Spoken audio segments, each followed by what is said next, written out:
जैसे उदर विकार की स्थिति में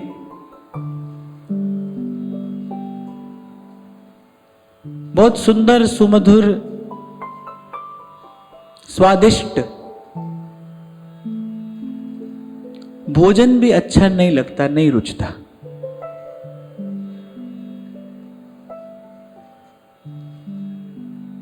ऐसे ही हृदय विकार की स्थिति में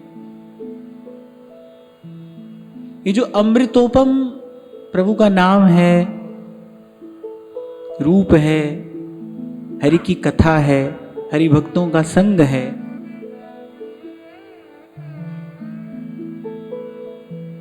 ये सब नहीं रुचता। ये जो सब महापुरुषों ने अपनी अपनी बात में अनेक बार सहज शब्द का प्रयोग किया है। क्यों? क्योंकि किसी भी क्रिया में निरंतरता और सातत्य तभी आएगा जब वो सहज होगी। आप कोई भी काम कर रहे हैं, अगर वो सहजता से कर रहे हैं तो आप देर तक कर पाएंगे।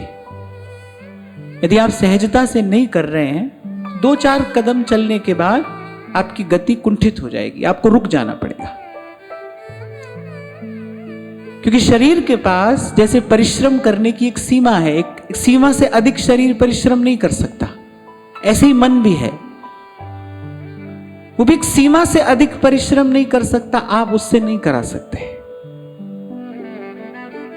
इसलिए गोस्वामी जी जब कहते हैं ना, जाही न चाही कबहू कछु,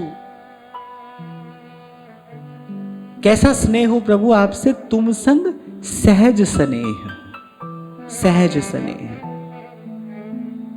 ये बहुत महत्वपूर्ण बात है,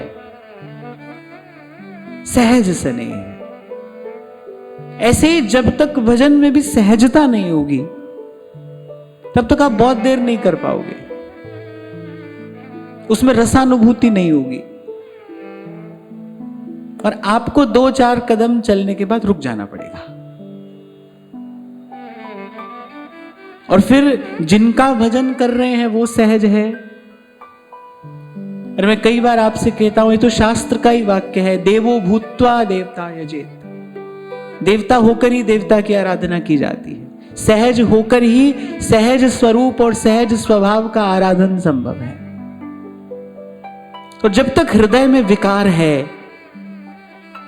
वो आपको भजन में सहज नहीं होने देगा। और हृदय का विकार क्या है? हृदय का रोग क्या है? हृदय का विकार क्या है?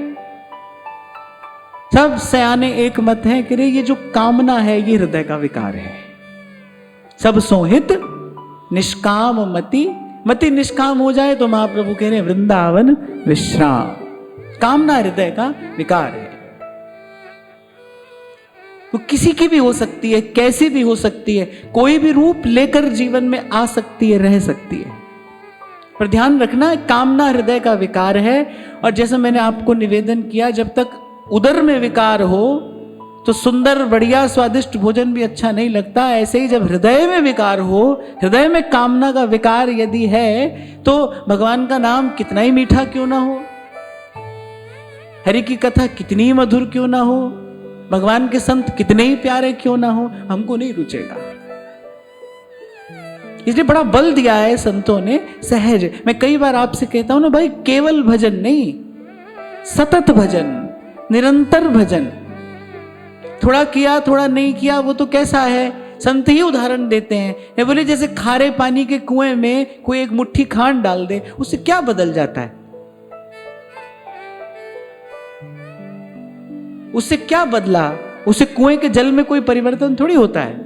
आप खारे पानी के कुएं में एक मुट्ठी क्या, एक बोरी खांड भी डाल दो तो भी क्या है, डालते ही रहो, डालते ही रहो, डालते ही रहो। कब तक? जब तक कुएं का जल मीठा ना हो जाए, तब तो बात है। पर ऐसे थोड़ी सी डाल दी, उससे कोई परिवर्तन नहीं आने वाला है। ऐसे ही कभी भजन किया, कभी नहीं किया, कभी थोड़ा किया, कभी अधिक किया, तो ध्रुवदास जी कह रहे आवत जात न जानिए, जैसे छां और धूप, ये तो धूप छांव है भाई, आती जाती रहेगी। जैसे जीवन में सुख दुख आता जाता है, ऐसे जीवन में आपके कभी भाव भी थोड़ा आएगा, कभी नहीं आएगा, लेकिन इससे कार्य सिद्धि नहीं होगी। इसलिए जब प्रभु से मांगा, प्रभु भजन करें, पर कैसा भजन करें? अब प्रभु कृपा करहु इहि भांति, सब तज भजन करो दिन राती, सब तज भजन करो दिन रात। कैसे व्यास जी कहते हैं, आगे कहेंगे सब तज भजिए शाम को, श्रुति स्मृति को सार। सूरदास कह रहे हैं सब तज भजिए नंद कुमार। और मेरा आपका नहीं भाई, ये तो सबका ही अनुभव है, हर कोई जानता है। माने न माने, अपने भीतर के रोग को पहचाने न पहचाने, वो बात दूसरी है। जिसके जीवन में सत्संग नहीं होगा वो तो भाई कभी अपना दोष देख ही नहीं सकता, उसके हाथ तो उसकी भूल कभी आएगी नहीं। भूल का सुधार तभी तो संभव है जब भूल हाथ में आ जाए, पकड़ में आ जाए। बिना सत्संग के तो अपनी भूल पकड़ में आती नहीं। इन दो आंखों से व्यक्ति सारे संसार को देख लेता है, परख लेता है, पर स्वयं को देखने के लिए तो दर्पण चाहिए ना। अपने आप को अपनी आंख से नहीं देखा जाता है, स्वयं को देखने के लिए दर्पण चाहिए। ऐसे ही अपना दोष, अपनी भूल हाथ में कब आती? जब जीवन में सत्संग होता है, और हाथ आती है तो फिर उसका सुधार होता है। अरे जीवन निकल जाता है भाई, अनेक जीवन निकल जाते हैं इसी भूल में, इसी भ्रम में, अपनी भूल हाथ नहीं आती। तो जब तक निरंतर भजन नहीं होगा तब तक परिवर्तन नहीं होगा। परिवर्तन कैसा परिवर्तन? तब तक जीव मनमुख से सन्मुख नहीं हो। ये जो कबीर जी ने कहा ना, माला फेरत जुग भया, फिरा न मन का फेर। फिर मन नहीं बदला। मन क्या नहीं बदला? मन में क्या परिवर्तन नहीं हुआ?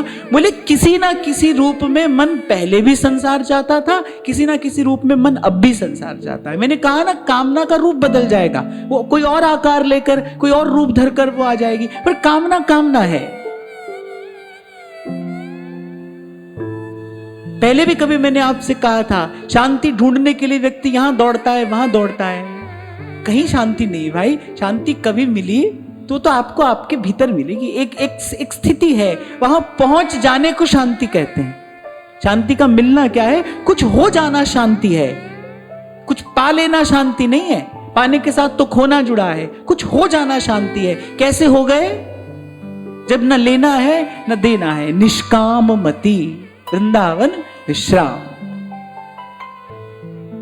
तो ध्यान रखना, जब तक हृदय में ये कामना का विकार है, तब तक नाम मीठा नहीं लगेगा, तब तक नाम मीठा नहीं लगेगा, तब तक कथा अच्छी नहीं लगेगी, तब तक भगवान के भक्त प्यारे नहीं लगेंगे। और ये हृदय का विकार कैसे जाए? तो भाई सब महापुरुषों का अनुभव है, कहते भाई अपने पुरुषार्थ से तो नहीं जाता है, नहीं जाता है। किसी ने आरंभ में ये बात मान ली, किसी ने बड़ी लंबी यात्रा करने के बाद इस बात को माना, कोई देखकर सीखकर समझ गया, पर अंत में कही सबने एक ही बात, भाई ये अपने पुरुषार्थ से नहीं होगा। एहे गुण साध ते नहीं हो, भाई अपने करने से नहीं होगा। तो फिर क्या करें?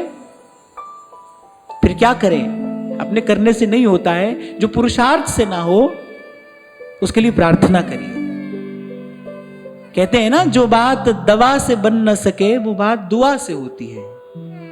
जो अपने किए से ना हो, जो अपने पुरुषार्थ से ना हो, फिर उसके लिए किसी सबल का आश्रय लेना चाहिए, किसी समर्थ की शरण में जाना चाहिए, फिर उसके लिए प्रार्थना करनी चाहिए। कभी आपको मैंने कहा था यहीं से, जब जब प्रभु के सन्मुख होइए ना भाई, संसार तो बिना मांगे अपने हिस्से है ही, तो आज नहीं तो कल आ ही जाएगा। कोई मांगने की वस्तु है, वो कोई याचना करने की वस्तु है। प्रभु के सामने होइए, प्रभु के सन्मुख होइए और एक ही बात की प्रार्थना करिए, वो काम सिद्ध हो जाए जो अपने करने से नहीं हो रहा है, उस कार्य की सिद्धि हो जाए जो अपने पुरुषार्थ से नहीं हो रही है। अब प्रभु कृपा करहूं इहि भांति, सब तज भजन करऊं दिन रात। मैं तो आपको अपनी बात बता रहा हूं, किसी और की बात नहीं, मैं तो अपनी बात बता रहा हूं। दिन में कई कई बार उठते बैठते तो जैसे कोई मंत्र जपता है ना, ऐसे जीवन में कोई एक आध अनुभव जो गुरुजनों की, संतों की कृपा से हो गया, पर एक ही अनुभव, ये बात भी मैं अपने छोटे से अनुभव से आपको कह रहा हूं, एक ही अनुभव पर्याप्त है इस मार्ग को प्रकाशित करने के लिए, आलोकित करने के लिए। एक बात समझ में आ गई, सत्संग की, गुरुजनों की कृपा से एक बात हमको समझ में आ गई, सुख तेरा दिता लिए, सुख तेरा दिता लिए। अपनी तरफ से इतना इतना कर लो, अपनी तरफ से इतनी तैयारी कर लो, मेरे राम राय, मेरे राम राय, जू राखे त्यों रही। बस प्रभु अब आपसे अपने लिए, अपने स्वार्थ के लिए, अपने संसार के लिए आपसे कुछ नहीं कहेंगे, अब और आपको कुछ नहीं कहना है।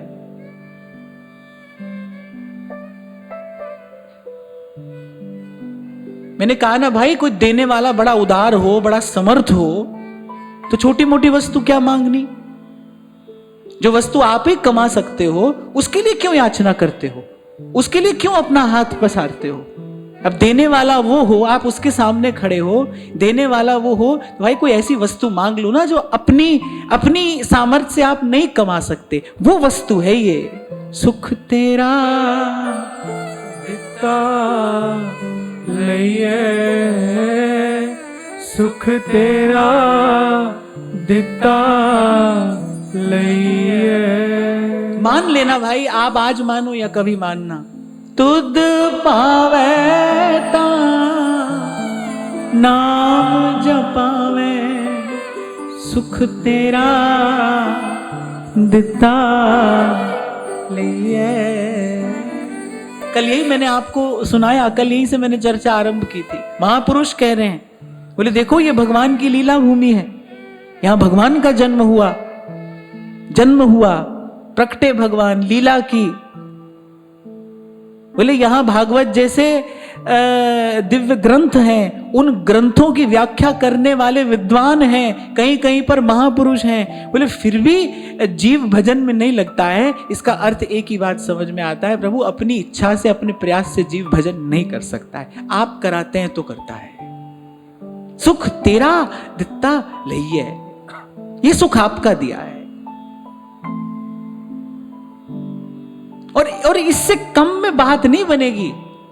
सब तज भजन करूं दिन राति। जब तक आपके भजन में, जब तक आपके भाव में निरंतरता नहीं आएगी, तब तक भीतर कुछ बदलने वाला नहीं है भाई। जन्म जन्म का बिगड़ा हुआ मन है, पता नहीं कितने जन्मों के संस्कार लेकर आप आज यहां पर में बैठे हैं। कौन सा संस्कार, कौन सा विकार कब आपके सामने आ जाएगा खबर नहीं। निरंतर भजन, सतत भजन कब होगा? जब भजन भाव में सहजता होगी। नागरीदास जी कह रहे, जब लग सहज न बदलई और फुरे न जहां तहां भाव, हे पंथ पावनो कठिन है, कीजिए कहा बनाव। कि कभी किया, कभी नहीं किया, थोड़ा कर लिया, फिर नहीं किया।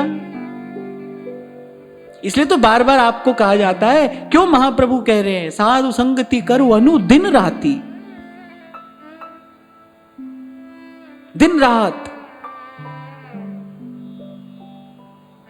तो फिर महापुरुष आगे भी विचार करते हैं, भाई देख लिया जीव की सामर्थ्य तो है नहीं, अपने मन का, अपने हृदय का ये जो विकार है, जो काम विकार है, जो कामना का जो रोग है, बोले इसको दूर करने की अपनी सामर्थ्य तो है नहीं, फिर क्या करे?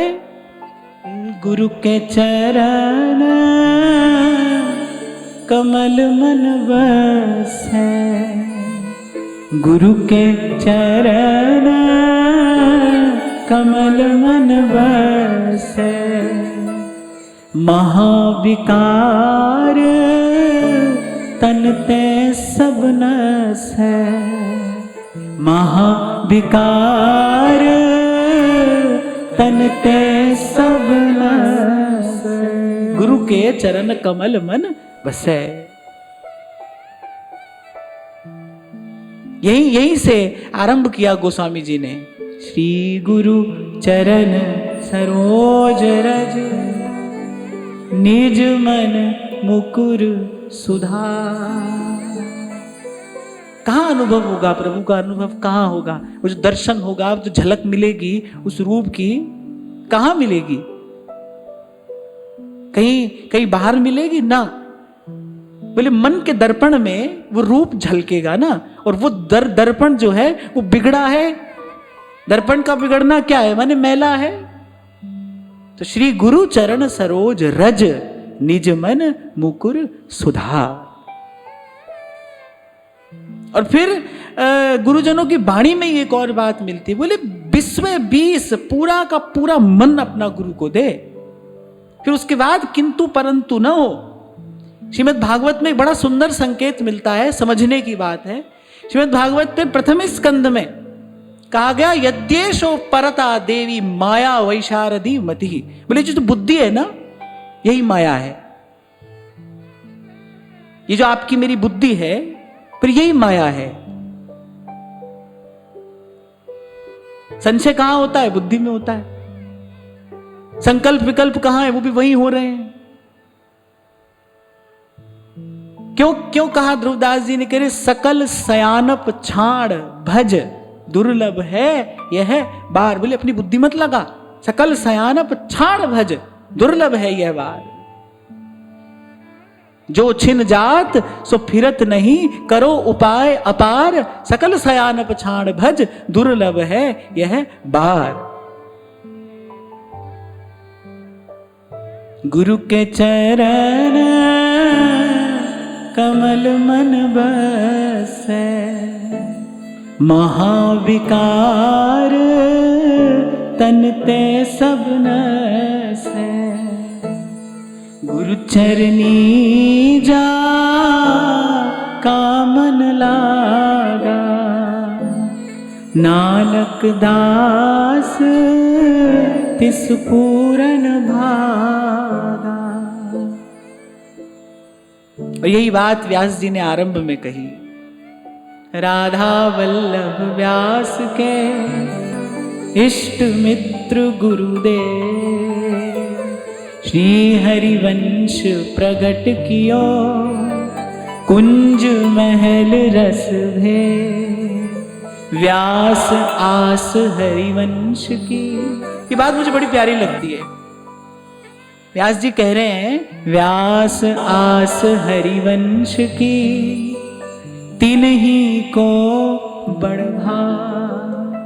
कभी कभी हम बोलचाल की भाषा में कह देते हैं ना, भाई पता नहीं किसके भाग्य से किसको मिलता है, किसके भाग्य से कौन पाता है, किसके भाग्य से कौन खाता है। जैसे नाव चलाने वाला तो कोई एक होता है ना, नाव चलाने वाला तो कोई एक होता है, बाकी सब चले जाते हैं। ऐसे पता नहीं किसके भाग्य से कौन ले रहा होता है।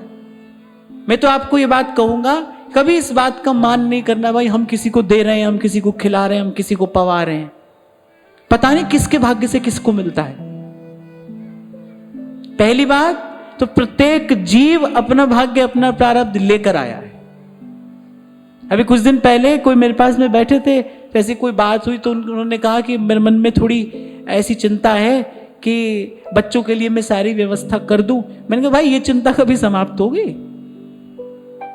जब तक अपने आप को बाप समझोगे तभी तक ये सारा खेल है। जिस दिन अपने आप को प्रभु का समझ लोगे उस दिन तुम भी प्रभु के, जिसकी व्यवस्था करने की सोच रहे हो वो भी प्रभु का। और बात भी समझ में आ जाएगी भाई मेरी क्या, इस यहाँ तो चींटी के पग नूपुर बाजे तो भी साहेब सुनता है। सबकी व्यवस्था करने वाला कोई और है, सबके मन की सुनने वाला, पूरी करने वाला तो कोई और है।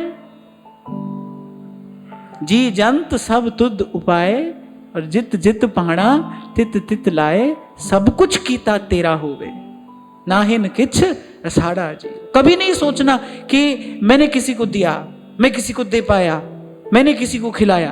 पहली बात तो प्रत्येक व्यक्ति अपना प्रारब्ध लेकर आया है। आप और मैं तो केवल प्रभु की लीला में निमित्त बन रहे हैं। और स्वस्थ जीवन जीने की कला यही है भाई। अगर निर्भर रहना चाहते हो, अभी मैं आपसे कह रहा था ना, शांति किसे कहते हैं? जब अपने सर पर कर्तृत्व का बोझ ना हो। देखो भाई, ईंट तो ईंट है, पत्थर की हो कि सोने की, बोझ तो दोनों का ही है ना। मैंने ये किया, मैंने वो किया, भले वो अच्छा काम ही क्यों नहीं हो, भले वो शुभ कर्म ही क्यों नहीं हो। बहुत सोचोगे तो सर पर बोझ बढ़ेगा, जीवन का आनंद समाप्त हो जाएगा। कभी कभी मैंने देखा जिन लोगों के कंधे पर बहुत उत्तरदायित्व होता है ना, उनके जीवन में ना सहजता होती है, ना सरलता, ना प्रसन्नता। ऐसे किसी बोझ के तले जीवन जा रहा है। वो क्यों? क्योंकि मैं करने वाला हूं, ये सोचते हैं। वो सोचते हैं मैं करने वाला हूं। संत के पास बैठो तो ये गुत्थी सुलझ जाती है। तू काहे डोले प्राणिया, तुद राखेगा सिरजनहार। अरे जिन पैदाइश तू किया है सोई दे आधार। और कम से कम आप साधक हो तो ये बात तो मन में कभी आए ही नहीं कि मैंने किया। ये बात तो आने ही नहीं देना मन में। जो कुछ किया सो तुम किया, और मैं कछु किया नहीं। और फिर संत तो क्या कैसी विनम्रता है, और कह रहे कहूं कभी जो मैं किया, तुम ही थे मुझ माहे।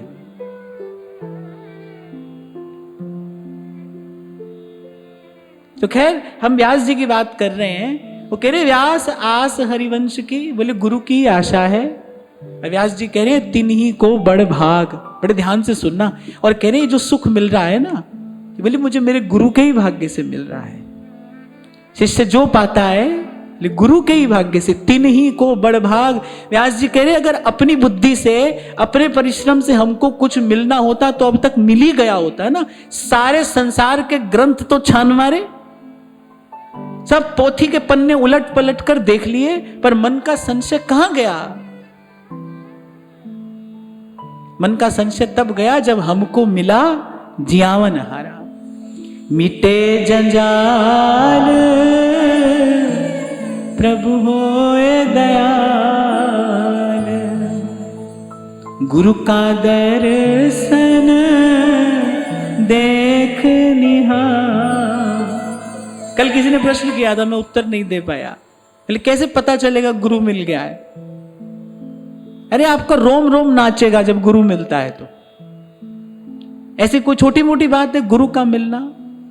जन्म जन्म के भटके जीव को जब विश्राम मिलने का समय आता है, आप तो अनुभव किए होंगे, कभी कभी शुभ शकुन होते हैं ना, कोई अच्छी सुंदर घटना, शुभ घटना जीवन में घटने वाली हो, है ना, तो कोई कहता है बायां अंग फड़क रहा है, कोई कह रहा है दायां अंग फड़क रहा है। ऐसे कोई शुभ शकुन होते, प्रकृति संकेत करती है। ऐसे जब प्रभु मिलने वाले होते हैं और उससे थोड़ा पहले जब गुरु मिलता है, अरे रोम रोम नाचता है, रोम रोम नृत्य करता है जब गुरु मिलता है। ना किसी से कुछ फिर पूछना होता है, ना किसी को बताना होता है। मैं तो आपसे कहता ही हूं ना कई बार कि जहां सर से पहले आपका मन झुक जाए, अभी आप सर झुकाने के विषय में सोच रहे हो, उससे पहले आपका मन झुक जाए, बस वही आपका स्थान है। आत्मा पहचान लेती है, वो पहचान लेगी। तभी यही अनुभव करके कबीर जैसे महापुरुषों ने गाया, हमको मिला जिया मन हारा, हम ना मरे मरी है संसार। जैसे नदी के किनारे कोई पहुंच जाए, अभी उसने न तो आचमन किया हो, न गोता लगाया हो, पर वो जो नदी के किनारे बहने वाली ठंडी ठंडी हवा होती है ना, वो जो थोड़े थोड़े जल के सीकर लेकर आ रही होती है, सूचना दे देती कि आप पास में पहुंच गए हो। जब नरवाहन जी आए हाथ में खड्ग लेकर, अब वो तो कोई और मनोरथ लेकर आए थे, और वहां श्री महाप्रभु जी श्री नवलदास जी से बैठे वृंदावन की चर्चा कर रहे थे। अब देखो यहां लक्ष्य नरवाहन नहीं है, वो तो पीछे खड़े हैं। महाप्रभु जी श्री नवलदास जी से वृंदावन के रसद स्वरूप की चर्चा कर रहे हैं, और नरवाहन क्या कहते हैं, बोले ऐसा लग रहा है जैसे जन्मों की निद्रा से कोई मुझे झंझोड़ कर जगा रहा हो। जब गुरु मिलता है ना, तब ऐसे ऐसे जागृति का अनुभव होता है। आपको लगेगा कि जैसे आपके भीतर कुछ सोया था, कब से सोया था वो जाग गया है। सुध आती है, अपने हित अहित का बोध होने लगता है जब गुरु मिलता है। इसीलिए कल हम चर्चा कर रहे थे, एकादश स्कंद में भगवान ने उद्धव जी से कहा, न मर्त्य बुद्ध्या सूयेत सर्वदेव मयो गुरु। गुरु में मानवीय बुद्धि न करे, गुरु को मानुष जानते ते नर कहिए अंध। गुरु क्या है? तो ज्ञान स्वरूप है, जिसके सानिध्य में मन का संशय नष्ट हुआ, हृदय के विकार नष्ट हुए। अरे गुरु के मिलते ही तो मीरा हो, सूर हो, कबीर हो, सब नाचे। सूरदास जी तो अपनी अंतिम श्वास तक गोपाल की लीला माधुरी देखकर थिरकते रहे ना, तभी तो सूर सागर हुए। कविता तो सूरदास जी पहले भी करते थे। श्रीमद् वल्लभाचार्य महाप्रभु के मिलने से पहले भी सूरदास कविता करते थे। अरे श्री महाप्रभु जी के मिलने के बाद ही दास हुए। पहले तो सूर स्वामी के नाम से उनकी संसार में ख्याति थी, वो तो सूर स्वामी थे। सूर स्वामी, और उनकी विशेषता क्या थी? सूर स्वामी की विशेषता क्या थी? बोले भूत भविष्य देखकर बता देते थे। अब इससे उनकी बड़ी ख्याति हुई, बड़े विख्यात हो गए। बस एक दिन बैठे बैठे प्रभु की कृपा हुई, और कुछ नहीं। इसमें और कोई कारण नहीं, ना इसमें प्रारब्ध है ना इसमें पुण्य है, इसमें केवल विशुद्ध भगवत कृपा कारण है कि एक दिन बैठे बैठे लगा, बोले इसलिए निकला था घर से। 6 वर्ष की अवस्था में, आंख नहीं है, लाठी टेकते टेकते मैं घर से निकल पड़ा। बोले इस दिन के लिए निकला था। ये जो आज चारों तरफ मेरी जय जयकार हो रही है, ये जो बाहर भीड़ लगी है मेरे दर्शन के लिए, अरे भांति भांति की भेंटें लेकर ये जो संसार मेरे पास में आ रहा है, बोले यही पाने के लिए निकला था घर से। ऐसी प्रभु की कृपा हुई। और मुझे ऐसा लगता है, मैं जब कभी इस घटना का चिंतन या स्मरण करता हूं ना, तो मुझे लगता है कि ऐसे निकट ही कोई संत होगा और बस उसके अंग की हवा लग गई होगी सूरदास जी को। ऐसी कोई पास में कोई निष्काम संत होगा और बस ऐसे उसके गात की स्पर्श की हुई पवन सूरदास जी को लगी होगी, और ऐसी सोया मन जगा। सूरदास जी कह रहे, बोले इसलिए निकला था मैं घर से। फिर चल पड़े, और जब शुद्ध लक्ष्य, पवित्र उद्देश्य लेकर चले तो थोड़ा ही चले, दिल्ली से चलकर यहां ही तो आए, और महाप्रभु जी का दर्शन हो गया। तो पहले की कविता थी, उसके बाद सूरदास जी ने लीला रस गाया। हुआ क्या? सब कुछ था उनके पास में, प्रतिभा थी, वैशिष्ट था, चमत्कार था जीवन में। लेकिन जब गुरु मिले, फिर सूरदास जी अंतिम श्वास तक, सूरदास जी का रोम रोम थिरकता था उस लीला रस माधुरी का गान करके, पान करके। और कहते हैं जब गुरु मिला तो मीरा जी के हृदय में तो आनंद समाया ही नहीं। कहां? राजकुल की वो राजकुमारी हैं, और वो समय है जब राजकुल की स्त्रियों को सूर्य चंद्रमा भी नहीं देख सकते। उस समय कितना हृदय में आनंद मीरा जी के उमगा होगा। और मीरा जी नाची, गुरु मिला रैदास जी दीनी ज्ञान की गुटकी। गुरु मिला रैदास जी दीनी ज्ञान की गुटकी। नाच नाच हरि गुण गास्या, नाच नाच हरि गुण गास्या, नाचा दे चुटकी मेरो रंग लाग्यो हरि जी सो, अब ना रहूंगी मैं अटकी। मेरा मन लाग्यो हरि जी सो, अब ना रहूंगी मैं अटकी। तो किसी पूछने नहीं जाना, ये कोई पूछने की बात नहीं है।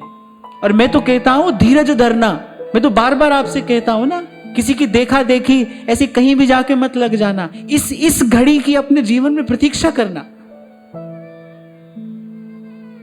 मैंने तो एक ही बात सदा आपसे कही, जो यहां तक लाया है वो आगे भी लेकर जाएगा।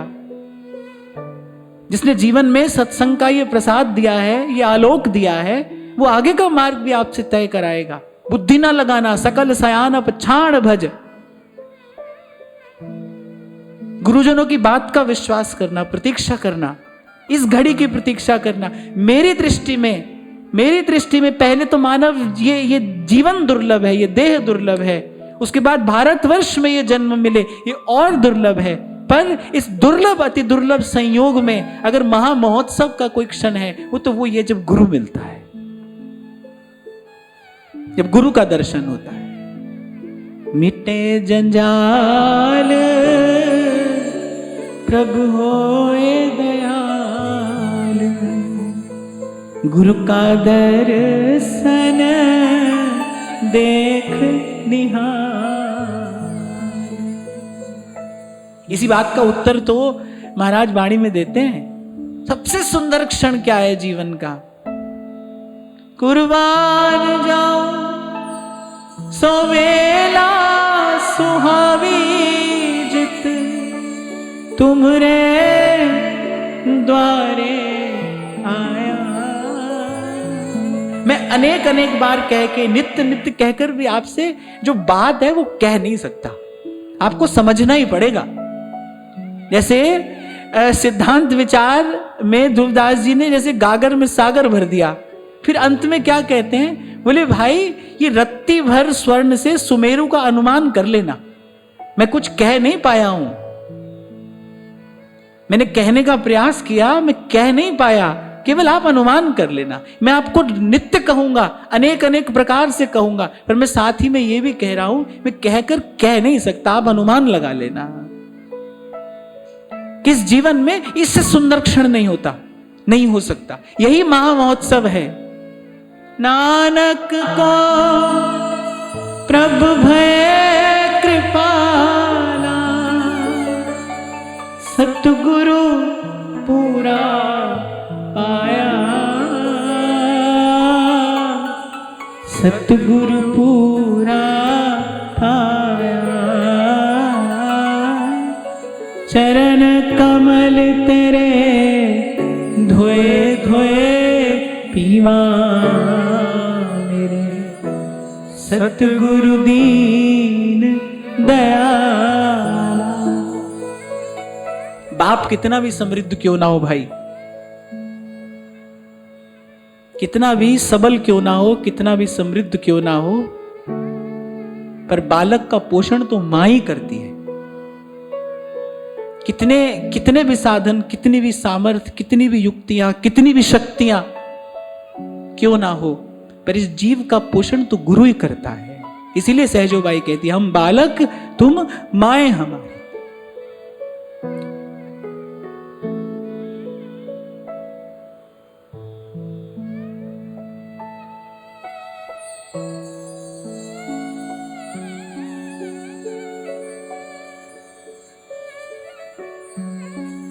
इस सारी सृष्टि में एक माता ऐसी होती है ना भाई,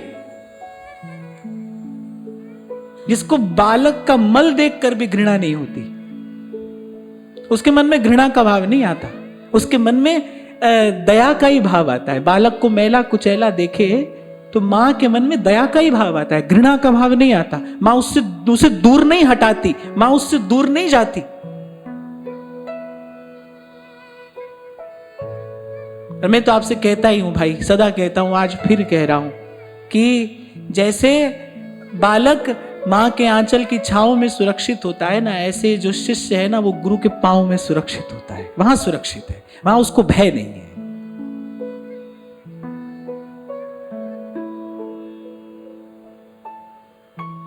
इसलिए व्यास जी कह रहे हैं व्यास आस हरिवंश की, तिन्हीं को बड़ भाग। बोले भाई हमको अपने प्रयास से कुछ मिलता तो अब तक मिल जाता, हमने तो अपने प्रयास से, बोले अपनी बुद्धि का प्रयोग करके हमने क्या पाया, बोले अपना संशय बढ़ाया। एक पोथी पढ़ी तो मन में एक प्रश्न था, दूसरी पढ़ी तो दो प्रश्न हुए। बोले ऐसे पोथी पढ़ते गए, उत्तर तो मिला नहीं और मन के प्रश्न बढ़ते चले गए। इसलिए कबीर तो बड़ा सुंदर समाधान दे देते हैं। वो तो कहते हैं, नाम जपो मन बस करो, यही बात है तन। एक समय था जब जो शास्त्रीय गायक होते थे ना, वो पूरी पूरी रात एक राग गाते थे। उनको सुनने वाले लोग भी होते थे। वो पूरी पूरी रात बैठकर उनका गान सुनते थे, उनके संगीत का आनंद लेते थे। समय बदला,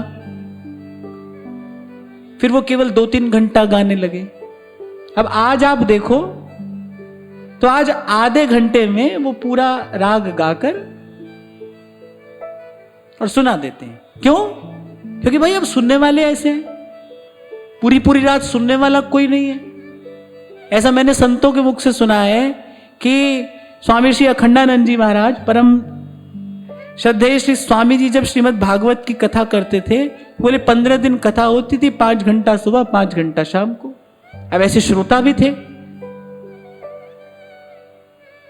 वो भी व्रती होते थे, बड़े नियम संयम से रहकर अनुष्ठान पूर्वक कथा का श्रवण भी करते थे। अब धीरे धीरे समय बदला और समय के साथ साथ कभी कभी परंपराएं परिपाटियां बदलनी पड़ती हैं, बदल ही लेनी चाहिए। तो ऐसे एक समय था जब बड़ी बड़ी आयु होती थी, मनुष्य के पास बड़ी प्रतिभा थी, बड़ी तीक्ष्ण बुद्धि थी, तो वो शास्त्र पढ़ता था, विचार करता था, फिर अपने लिए मार्ग का चयन करता था। आज तो भाई बड़ा थोड़ा सा जीवन है, पानी केरा बुदबुदा और मानुष की जात, बुद्धिमानी यही है। संतों ने जो सार की बात निकाल कर दी है ना, सीधे सीधे उसी को ग्रहण कर लिया जाए। व्यास जी कह रहे भाई जो सुख मिला है ना, तीनहीं को बड़ भाग। और सुख क्या मिला है ये भी बता रहे हैं। मेरे हिस्से कौन सा सुख आया है? वृंदावन की कुंज में सदा रहत अनुराग। वृंदावन की कुंजों में रहते रहते और हमें प्रियालाल के श्री चरणों का सहज अनुराग प्राप्त हो गया है। अब अर्थात अब भजन हमारे लिए प्रयास नहीं है, अब साधन हमारे लिए साधन नहीं है, अब साधन हमारे लिए फल है, अब साधन ही हमारे लिए सिद्धि है। अब प्रयास नहीं है जीवन में, अब परिश्रम नहीं है जीवन में। स्वामी श्री शरणानंद जी महाराज ये बड़ी मूल्यवान बात कहते थे। बोले परिश्रम रहित जीवन ही समर्पित जीवन है। माने समझने की बात है। परिश्रम रहित माने ये नहीं कि शरीर हिलाना डुलाना छोड़ दिया। परिश्रम रहित जीवन अर्थात थकता कौन है? शरीर तो थोड़ी देर के लिए थकता है। जहां से आज मैंने चर्चा आरंभ की, परिश्रम रहित जब आपके सर पर कर्तृत्व का बोझ ना रहे, बोले वो समर्पित जीवन है। आप कर नहीं रहे लेकिन हो रहा है, आप नहीं कर रहे पर हो रहा है, और यही जीवन का आनंद है। संतों के जीवन में यही आनंद तो देखने को मिलता है। कर कुछ नहीं रहे, हो सब कुछ रहा है। और संसारी व्यक्ति देखो, वो कर सब कुछ रहा है, हो कुछ भी नहीं रहा है। तभी तो यहां भाग रहा है, वहां भाग रहा है।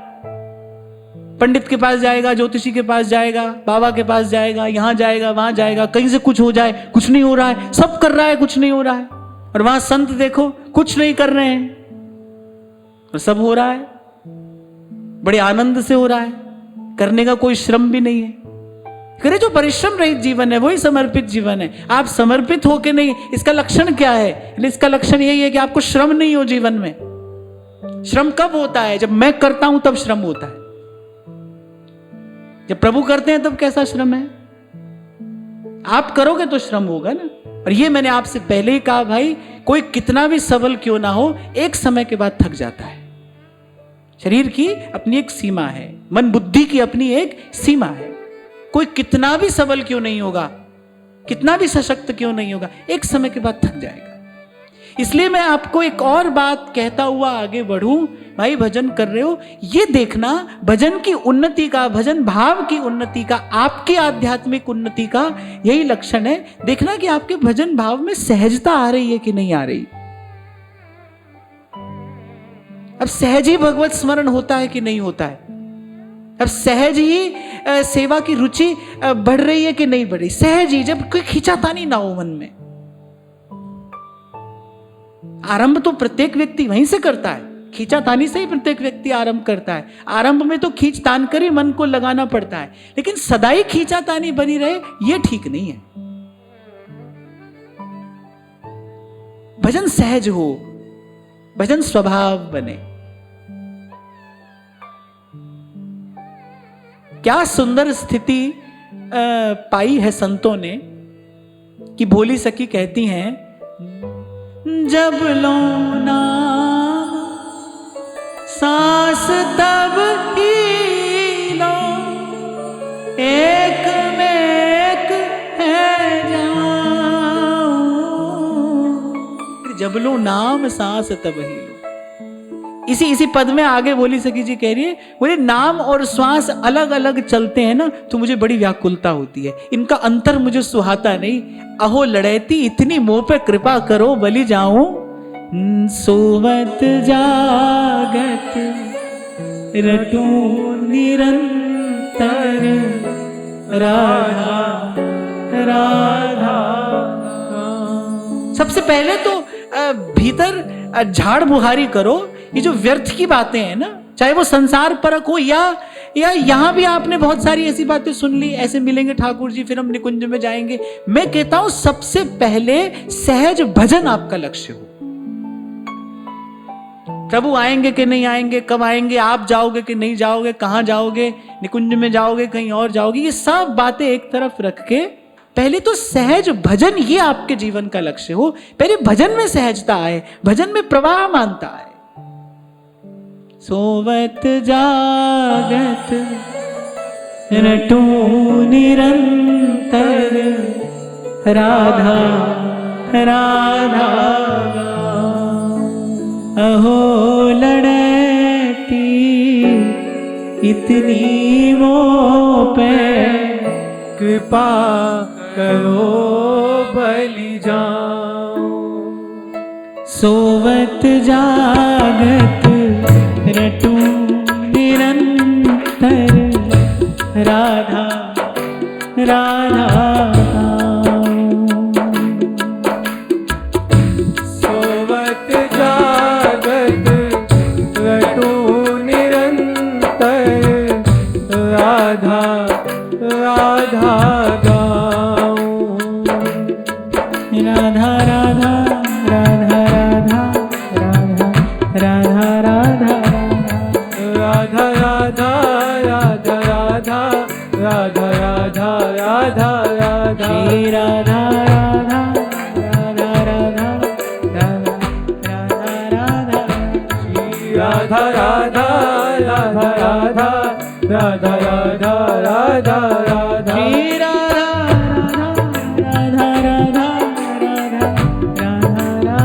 श्री राधा राधा राधा राधा राधा राधा राधा राधा श्री राधा राधा राधा राधा राधा राधा श्री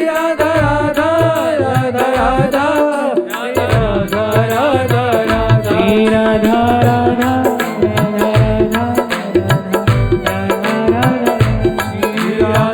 राधा राधा राधा राधा राधा राधा राधा श्री राधा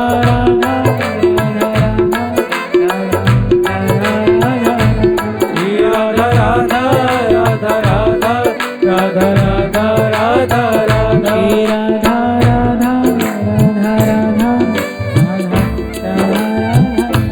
श्री राधा राधा राधा राधा राधा राधा राधा श्री राधा राधा इसका अनुभव करके ही तो व्यास जी कह पाए कि काहू केवल भजन को काहू को आचार, व्यास भरोसे कुमरी के सोवत पांव पसार। कह रहे भाई ये फल, ये सुख, ये आनंद तो गुरु के भाग्य से मिल रहा है। व्यास आस हरिवंश की और तिन्ही को बड़भाग। और स्पष्ट कर रहे हैं कि जब मैं सुख कहता हूं तो संसार के किसी सुख से मेरा प्रयोजन नहीं है। वृंदावन की कुंज में सदा रहत अनुराग। कभी पूर्व में भी मैंने आपको निवेदन किया था, भाई सुख पाना आपका अधिकार है। आप प्रभु का अंश हो, ईश्वर अंश जीव अविनाशी। सुख पाना आपका अधिकार है, पर सदा स्मरण रखना कि अधिकार से पूर्व जीवन में कर्तव्य आता है। अधिकार छीन झपट कर नहीं पाया जाता है। कर्तव्य पालन के फल स्वरूप अधिकार सहज मिलता है। आप कर्तव्य का पालन करेंगे, आपको अधिकार मिलेगा। तो सुख पाना अधिकार है, हमारा अधिकार है। क्यों नहीं सुखी हो हम भी सुखी हो। सच्चा सुख पाने के लिए तो भगवान ने मनुष्य बनाकर भेजा। भगवान ने मनुष्य जीवन को दुख का रूप या दुख का घर नहीं कहा। भगवान ने कहा दुखालयम अशाश्वतम, संसार दुख का घर है। संत भी यही तो कह रहे हैं ना, नानक दुखिया सब संसार, पर सोई सुखी जाके नाम आधार। प्रभु ने सच्चा सुख पाने के लिए तो मनुष्य बनाकर भेजा है। और क्या प्रयोजन है इस जीवन का? क्यों इसकी इतनी महिमा है? सुर दुर्लभ सोई ग्रंथन गावा। देवताओं को दुर्लभ है। देवताओं को क्या दुर्लभ है? देवताओं के पास तो भाई एक से एक भोग है। देखो कितनी बड़ी सुविधा है कि कितना भी भोग भोग ले उनको पाप नहीं लगता। एक से एक भोग की सामग्रियां उपलब्ध हैं। फिर मनुष्य जीवन में ऐसा क्या है? बोले उनके पास जो भी सुख है ना, एक दिन समाप्त हो जाने वाला है। मनुष्य जीवन मिला है कोई ऐसा सुख पा लेने के लिए जो कभी समाप्त ना हो, जो कभी घटे नहीं। खर्चे ना खूटे, चोर ना लूटे, और दिन दिन बढ़त सवायो। कोई ऐसा सुख। इसलिए कल हम चर्चा कर रहे थे, सो गुरु करो जो साच दृढ़ावे, जो प्रभु के उस सच्चे स्वरूप से जोड़ने वाला हो, जो त्रिगुण से पृथक है, न्यारा है, माया काल से अछूता है, नित्य शुद्ध है, सत्य सनातन है, उस स्वरूप का दान करने वाला हो। बोले सो गुरु करो तो साच दृढ़ावे। सिर पर हाथ रख दिया, थोड़ी भभूति दे दी, थोड़ा झाड़ फूक कर दिया,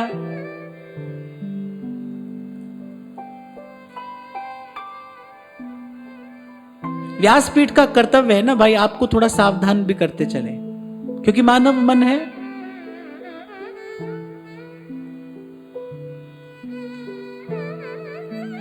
भूल सकता है, भटक सकता है, इसके स्वभाव में है। सो गुरु करो जो साच दृढ़ावे। तो पूर्ण सुख पाने के लिए तो मनुष्य का जीवन मिला है।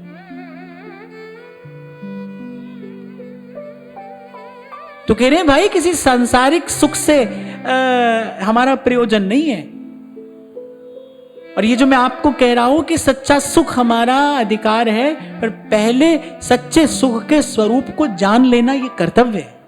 पहले संत के पास, गुरु के पास बैठकर समझ लीजिए, जान लीजिए भाई सुख किसको कहते हैं, क्या होता है सुख।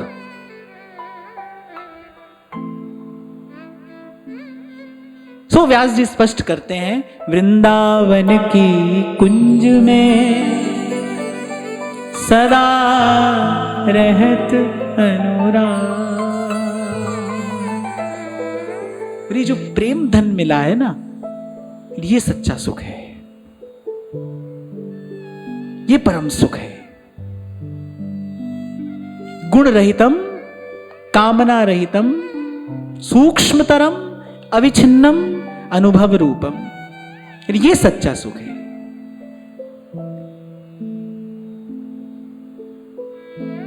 इसलिए कल हम बात कर रहे थे कि आकर्षित करते हैं मुझे वो शब्द जब कबीर कहते हैं, निर्गुण सरगुण ते परे तहां हमारा ध्यान। निर्गुण सरगुण ते परे। बोले इस झगड़े झंझट से भी आगे कुछ है, अरे इससे आगे भी कुछ है। अरे तहां हमारा ध्यान।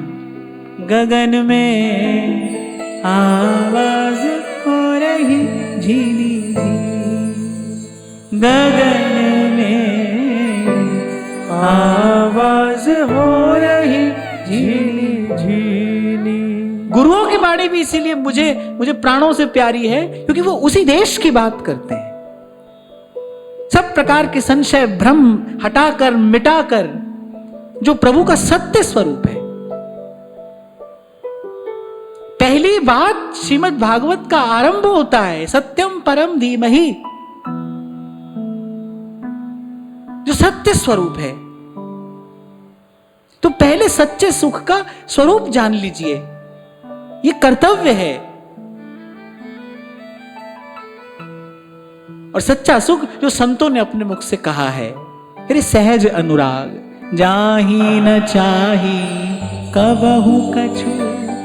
मेरी दृष्टि में अगर कोई मुझसे पूछे ना, आपकी दृष्टि में कोई सुख की शास्त्रीय व्याख्या दीजिए, तो मैं ये पंक्ति कहूंगा, जाहि न चाही कबहु कछु, तुम संग सहज सने। ये एक पंक्ति, ये सच्चे सुख की शास्त्रीय व्याख्या है। तुलसी बाबा ने शास्त्रीय व्याख्या की है। गोस्वामी जी की जो वाणी है वो वेद वाणी के समान है। ये शास्त्रीय व्याख्या है सुख की। जाहि न चाही कबहु कछु। देखो एक पंक्ति में गोस्वामी जी ने सब कुछ कह दिया। बोले जिसको कभी नहीं चाहिए, कुछ नहीं चाहिए। जहां से आज हमने आरंभ की ना चर्चा, कभी चाहिए कभी नहीं चाहिए, कभी किया कभी नहीं किया, कभी भाव है कभी नहीं है, कभी कम है कभी अधिक है। भाई ये कोई जीवन का वैशिष्ट्य नहीं है, ये कोई विशेष बात नहीं है। ऐसे तो सभी हैं, हम अपने आप को कोई विशेष ना समझें। ऐसा जीवन तो सभी का है। थोड़ा राजी और थोड़ा उदास तो मनुष्य हो ही जाता है, कभी कभी हो जाता है। जिसके जीवन में भगवान है वो भी हो जाता है, जिसके जीवन में साधन नहीं है वो भी हो जाता है। तो ये कोई बड़ी बात नहीं है, कोई विशेष बात नहीं है। जाहि न चाही कबहु कछु, तुम संग सहज सने। इसको कभी कुछ नहीं चाहिए, बस तुम संग सहज सने। तोरी न टूटे छोरी न छूटे, ऐसी माधो खिंचतनी। म्यों लालन सो प्रीत बनी, म्यों लालन सो प्रीत बनी। तोरी न टूटे छोरी न छूटे, तोरी न टूटे छोरी न छूटे, ऐसी माधो खिंचतनी। म्यों लालन सो प्रीत बनी, म्यों लालन सो प्रीत बनी। तोरी न टूटे छोरी न छूटे, तोरी न टूटे छोरी न छूटे, ऐसी माधो खिंचतनी। म्यों लालन सो प्रीत बनी, म्यों लालन सो प्रीत बनी। बलि बलि जाओ श्याम सुंदर, बलि बलि जाओ श्याम सुंदर पे, अकथ कथा जाके बात सुनी, अकथ कथा जाके बात सुनी। तोरी न टूटे छोरी न छूटे, तोरी न टूटे छोरी न छूटे, ऐसी माधो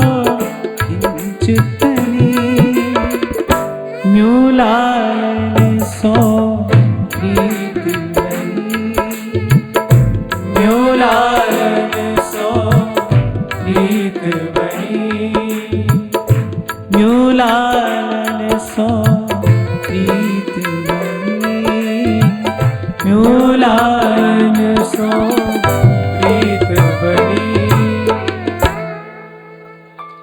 राधा वल्लभ श्रुति सुनो, सुमिरो कहो सुटे। राधा वल्लभ व्यास के, एक गांठ सौ फेर। और निरंतर भजन की, सतत भजन की क्या महिमा है। जिस अनन्यता की हम बात करते हैं, ना तो वो किसी पुस्तक में पढ़ के सीखी जा सकती है, ना हमारा या किसी और का प्रवचन उपदेश सुनकर आप उसको समझ पाओगे, ग्रहण कर पाओगे। वो तो एक स्थिति है, एक दशा है मन की। जब आपकी रुचि इतनी परिष्कृत हो गई है, इतनी परिष्कृत हो गई है कि अब जाहि न चाही कबहु कछु, तुम संग सहज स्नेह। उद्दीप्त विवेक है इसके मूल में। जैसे अभी आपसे मैं कह रहा हूं ना कि सच्चा सुख हमारा अधिकार है, पर उस सच्चे सुख को, उसके स्वरूप को जानना ये पहले हमारा कर्तव्य है। कैसे जाना जाएगा सच्चा सुख क्या है?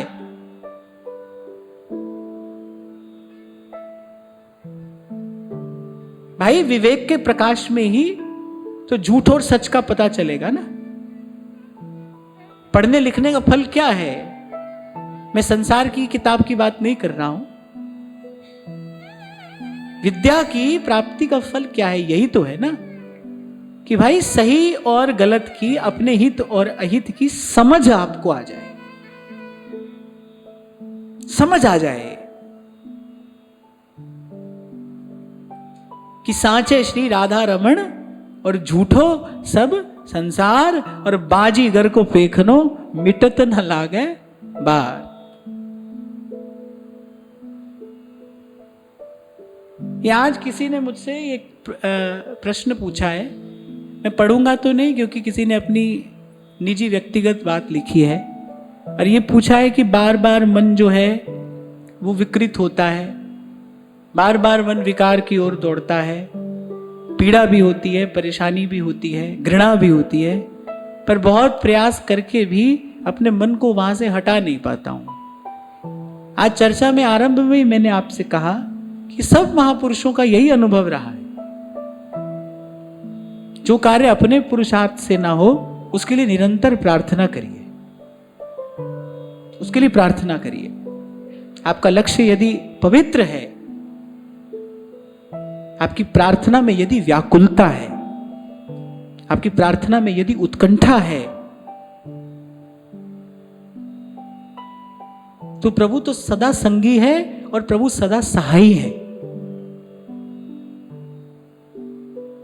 ये संत जनों का अनुभव है कि भगवान केवल सदा संग ही नहीं रहते। ऐसा नहीं कि वो केवल सदा संगी हैं, वो सदा सहाई भी हैं, सदा संगी भी हैं और सदा सहाई भी हैं। चतुर्दिशा कीनो बल अपनो,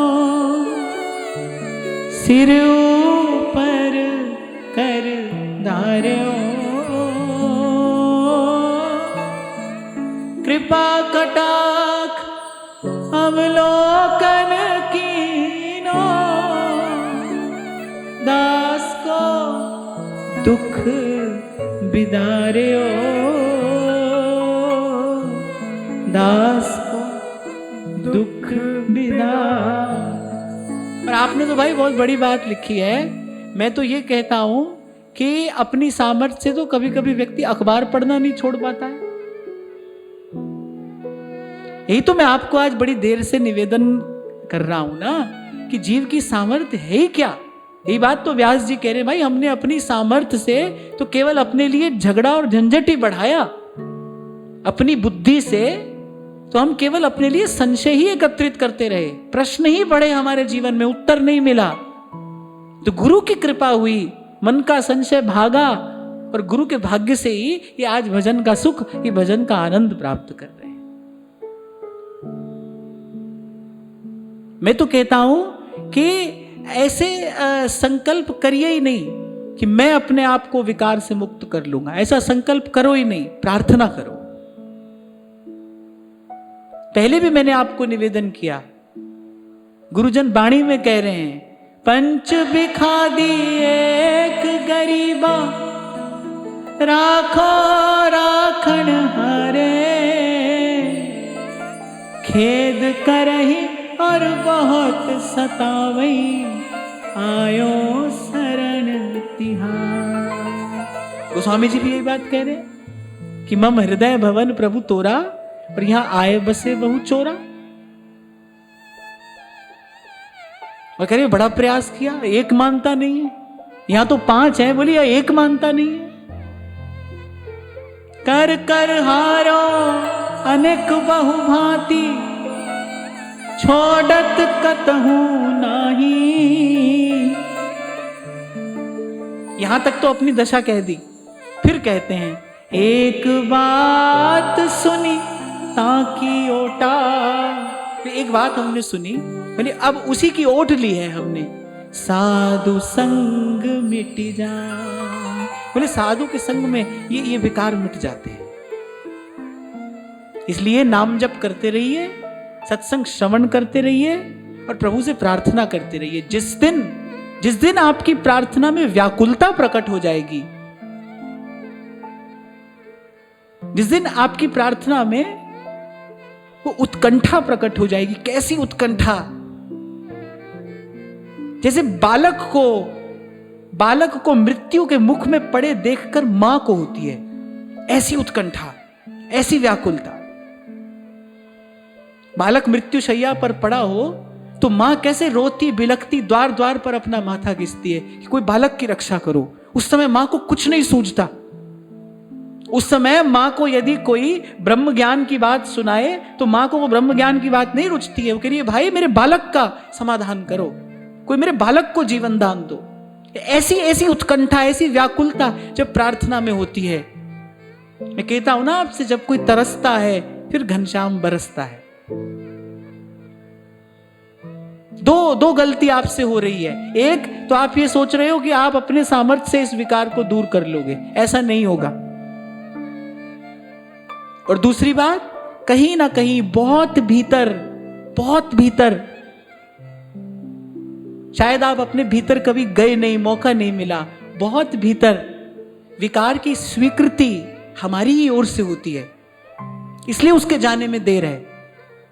हम कहीं ना कहीं भूल से, भ्रम से उस विकार को स्वीकार किए बैठे हैं। मैंने कल भी आपसे कहा था, भाई काम हो, क्रोध हो, लोभ हो, पर इन सब की सत्ता तो आपसे है ना। आप हैं तो ये सब है आपके जीवन में। इन सबको सत्ता देने वाले आप हैं, शक्ति आपकी दी हुई है। कभी पूर्व में हमने चर्चा की थी कि जो आसुरी वृत्तियां हैं उनको रहने के लिए अगर स्थान ना दिया जाए तो वो नहीं रह सकती। आधे से अधिक लोग तो यही बात स्वीकार ही कर लेते हैं, भाई हम तो मनुष्य हैं, हम तो साधारण मनुष्य हैं, हमसे ऐसा कैसे बन पड़ेगा। लो, आपने तो अपनी दुर्बलता स्वीकार ही कर ली।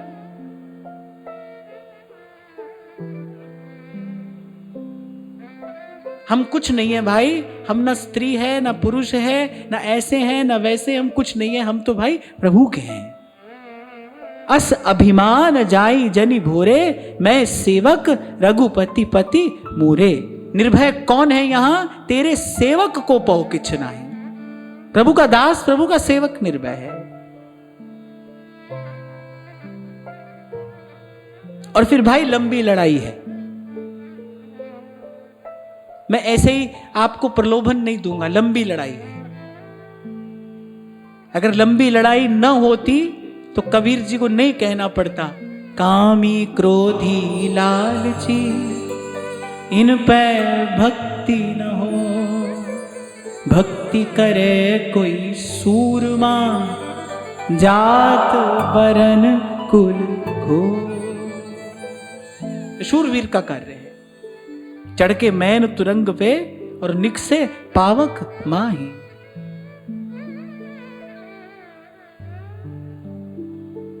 तो इसलिए डरना नहीं, घबराना नहीं, अपने विकार से डरना नहीं, उसके आगे समर्पण नहीं करना, समर्पण तो प्रभु के ही आगे करना। और फिर प्रभु ने अपने श्रीमुख से कहा है कि पूर्व के संस्कारवश यदि मेरा भक्त किसी प्रकार किसी विकार के अधीन हो भी जाए तो भी भगवान कहते हैं कि मैं उसकी सतत संभाल करता हूं। पर एक बात आपको अवश्य मैं यहां पर कहूं कि प्रभु के सन्मुख बिल्कुल ईमानदार रहना, जैसे हो वैसे रहना, जैसे हो वैसे रहना। मैं फिर दोहरा रहा हूं अपनी बात, प्रभु केवल सदा संगी नहीं है, प्रभु सदा सहाय भी हैं। केवल सदा साथ ही नहीं रहते, सदा सहायता भी करते हैं, संभाल भी करते हैं। और केवल सदा सहाय नहीं है, वो सदा संभाल करते हैं। जिमी बालक राखे महतारी। पिछले सत्र में ही शायद मैंने आपको बताया था, हम यही सत्संग में आ रहे थे तो एक गैया और एक बछड़ा। अब जो गैया है ना वो बछड़े को एक तरफ धकेलती चल रही है। तो इसने मुझसे कहा कि देखो कैसे बछड़ा गैया के साथ साथ जा रहा है। मैंने कहा नहीं, बछड़ा गैया के साथ साथ नहीं जा रहा है, गैया बछड़े के साथ साथ जा रही है। बछड़ा तो अबोध है, गैया कैसे चारों ओर से उसकी संभाल करती हुई, उसको सुरक्षित रखती हुई लेकर जा रही है। ऐसे ही प्रभु हैं, जिमी बालक राखे महतारी। और निरंतर प्रार्थना करो, नाम जप करो, सत्संग श्रवण करते रहो और प्रभु से निरंतर प्रार्थना करो। जीवन को शुद्ध बुद्ध बनाना, यही तो पुरुषार्थ है, यही तो हमारा लक्ष्य है। इसलिए मैंने कहा कि व्यर्थ के संकल्पों को हटाइए, कहाँ जाएंगे, कैसे मिलेंगे, ये सब एक और बात रख के पहले तो जीवन में सहज भजन हो। पहले हम अपने जीवन में भजनानंद को तो प्राप्त करें, पहले सहज भजन का तो सुख मिले।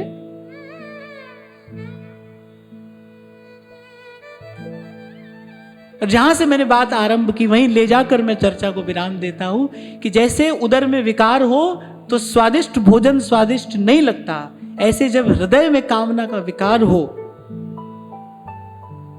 तो अमृत से भी मीठा प्रभु का नाम मीठा नहीं लगता, प्रभु की कथा मीठी नहीं लगती, प्रभु के संत प्यारे नहीं लगते। पहला प्रयास तो यही हो कि हृदय का विकार नष्ट हो, सब सो हित निष्काम मति। वृंदावन विश्राम राधा वल्लभ लाल को हृदय ध्यान मुख नाम। और ये जो आज हमने निरंतर भजन की आवश्यकता पर जो चर्चा की, क्या होगा इसका सुफल क्या है, इसकी महिमा क्या है, इसका प्रसाद क्या है, सिमटते सिमटते मन सिमटता है। पता नहीं कहां किस किस कांटे में ये मन की चदरिया उलझी है, ऐसे सिमटते सिमटते मन सिमटता है। पर जब गुरु की पूर्ण कृपा होती है, और गुरु की पूर्ण कृपा कब होती है, जब शिष्य का पूर्ण समर्पण होता है, जब उस पूर्ण कृपा का प्रकाश होता है, तब व्यास जी कहते हैं राधा वल्लभ श्रुति सुनो। बोले अब कान को सुनना भी वही अच्छा लगता है। सुमिरो कहो सुते, मन ही मन सुमिरन भी राधा वल्लभ लाल का ही करता हूं और ऊंचे स्वर में गाता भी हूं। आरत व्यास पुकारत वन में, थोड़े ही लोग सुनैया, वृंदावन साचो धन भैया, वृंदावन साचो धन भैया। राधा वल्लभ व्यास के एक गांठ सोफे। अरे भाई अब तो कहीं से भी आरंभ करें, कुछ भी कहें, कुछ भी सुने, पर हमारो राधा वल्लभ लाल प्यारो, राधा वल्लभ लाल। महाराष्ट्र की एक महिला संत हुई हैं, उनकी दो पंक्तियां हैं मुझे बहुत प्यारी लगती हैं। वो कहती हैं, गुरु कृपा अंजन पायो मेरे भाई, राम बिना कछु सूझत नाई, राम बिना कछु सूझत नाई। एक जनार्दन भाव ये नीका, जिसे देखूं सोई राम सरीखा, जिसे देखूं सोई राम सरीखा। गुरु कृपांजन पायो मेरे भाई, राम बिना कछु सूझत नाही, राम बिना कछु सूझत नाही। आज की वार्ता यहीं श्री जी के चरणों में निवेदन करते हैं। महाराज श्री के चरणों में प्रणाम। आप सबके हृदय स्थित प्रभु को नमः।